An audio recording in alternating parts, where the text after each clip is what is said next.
Sakini Nabi hai aki sang bungon kembe ban bungon laye hana sote kamala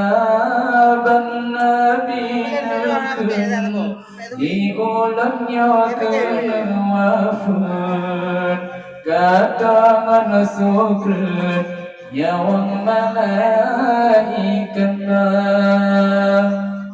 Bandung sahabatum kataha sari neroi mata langit ngan buma rasa hancur duradum asadunya Rasulullah tinggali dunia tamam Fatimah Nabi nucumni badada Uma Aisyah Jumbatala Sayyidina Hasan wan Husin Sampo jaroni bamuka sahabat keluarga hancur hati terasa Bandung sahabatum kata sari neroi mata langit ngan buma rasa hancur duradum asadunya Rasulullah netinggai dunia sakini Nabi hai aki sang bungon kembe ban bungon laye hana sote kamala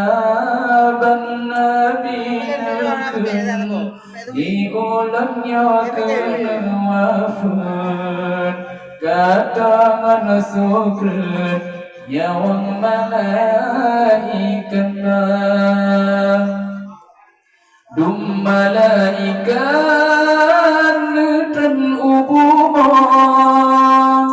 dijejun sanggan Ibrahim Maulana bandum masanya baca selawat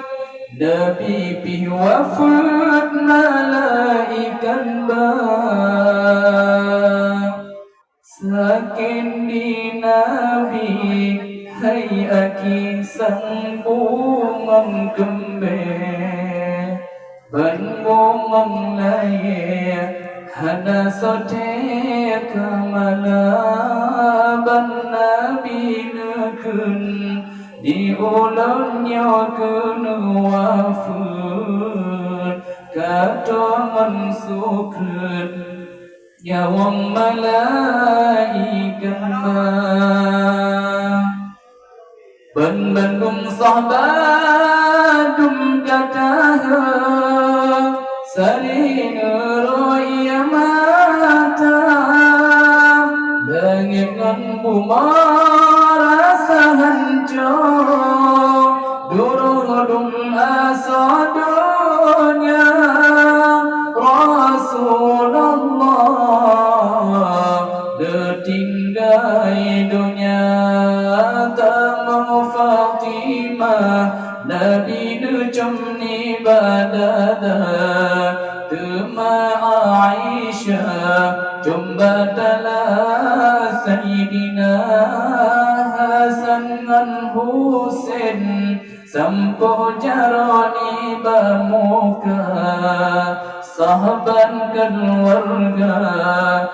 hancur hati terasa